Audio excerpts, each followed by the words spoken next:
بسم اللہ الرحمن الرحیم۔ ناظرین کرام، ہم آپ کی خدمت میں پروگرام ہم اور ہماری صحت لے کر حاضر ہیں، اور آج ہماری اس مجلس کا موضوع ہے کہ وٹامن اے کی روزانہ کتنی ضرورت ہوا کرتی ہے اور اس کے حاصل کرنے کے ذریعے کون کون سے ہیں۔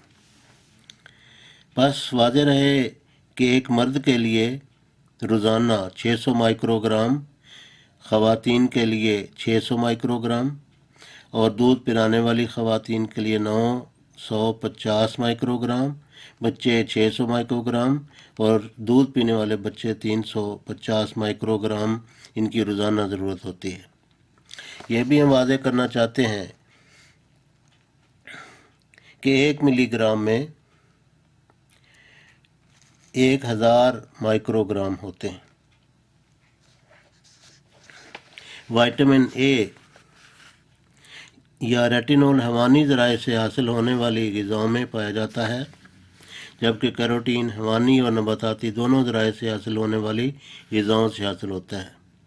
وٹامن اے براہ راست غذاؤں سے بھی لیا جا سکتا ہے، اور نباتاتی کیروٹین سے خود بھی جسم کے اندر پیدا کیا جا سکتا ہے۔ جو لوگ صرف کیروٹین کی صورت میں وٹامن اے لیتے ہیں، ان کی کیروٹین کی روزانہ ضرورت درج ذیل ہے۔ مرد اور عورتیں 600 مائکرو گرام، دودھ پینے والے بچے 1200 مائکرو گرام، بڑے بچے 1600 سے 2400 مائکرو گرام، اور دودھ پلانے والی خواتین 3800 مائکرو گرام۔ وٹامن اے اگر چکنائی کے ساتھ لیا جائے تو بدن میں تیزی سے جذب ہوتا ہے۔ جذب ہونے کا عمل مردوں میں عورتوں کی نسبت زیادہ تیز ہوتا ہے۔ یہ وٹامن جگر میں ذخیرہ ہوتا ہے۔ ایک صحت مند شخص اپنے جگر کے 1 گرام میں 97 مائکرو گرام وٹامن اے ذخیرہ کر سکتا ہے۔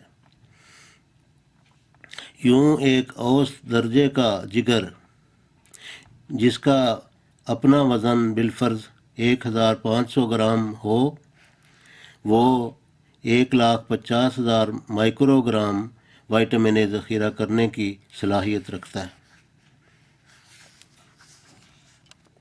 وٹامن اے سے لبریز اور بھرپور غذائیں زیادہ تر حیوانی ہیں، جیسے بھیڑ یا بکری یا